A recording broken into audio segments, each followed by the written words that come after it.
Hi parents, today I wanted to show you how to help your children read at home. So I know so many of you are teaching your child at home with this whole coronavirus, and so I want to give you some tips and tricks from a primary teacher about how you can help your child at home.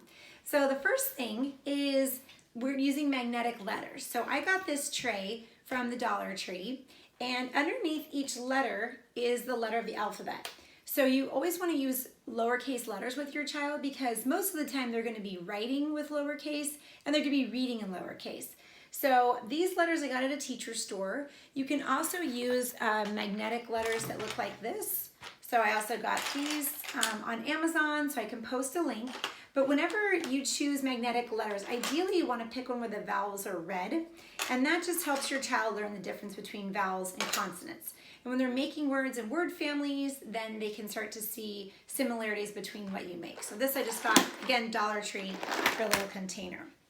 So when you're having your child make words, you always want to do something in the same word family. So let's say your child's learning the word cat, so they can pull it off and they can make the word k, and then they can just put this on a magnetic board, another cookie tray, or just even on your table at home.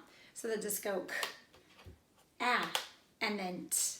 If your child needs more advanced, they can go splat, so ps, pa. And then you want your child to be sounding out the words while they're spelling it. That way they're saying it, they're hearing it, and they're seeing it. So another time, another thing you can use is after they make their words, then you can have them write it out. So let's say they're gonna go sp, o, at, and they always wanna go left to right. So spl, at, splat. And it's okay, great. K, at, cat, p, at, pat. And just have fun with it. Another way that your child can have fun working on their words is to use Play-Doh. So if you have Play-Doh at home, great. If you don't have Play-Doh and Amazon's taking so long, because I know we don't have our 2-day shipping anymore, you and your child can make Play-Doh, so that could be fun. So you just take a little bit of Play-Doh and you can tell your child, okay, how many sounds do you hear in cat? So let's say k, 3, k, at. So they'll make 3 balls like this, k, at. And then this is the fun part, is they get to smash it together, cat. Say, okay, great job. What about pat? And they'll put in 3 sounds again, p, at, pat. And then smush it all together again. Even working with more difficult words with spool, at, splat. Some other fun things that your child can do to work on reading and making words is these fun little slinkies. And this one is a star, this one's a heart, this one's a cylinder. So notice I used a math word. So with your child, anytime you can squeeze those in as their vocabulary, that helps them with their math as well. So maybe you got these from a birthday party. I ordered these off of Amazon.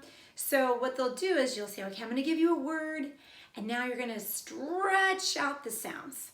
So again, cat, k, at, cat. And the kids love smashing it back together. Splat, spool, at, splat.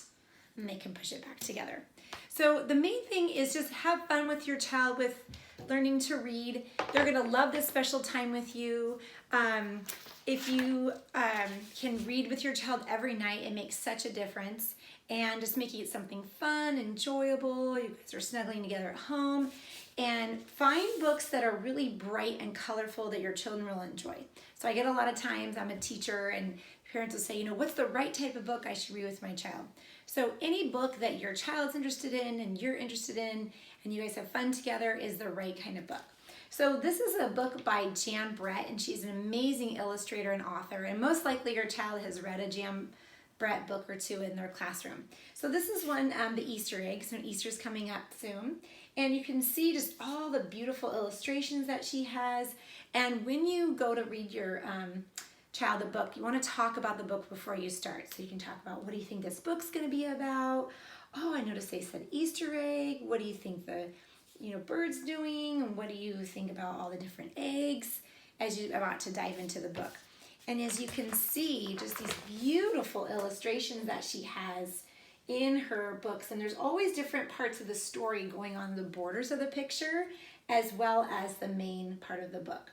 So I hope these tips were helpful, and have fun reading with your child at home.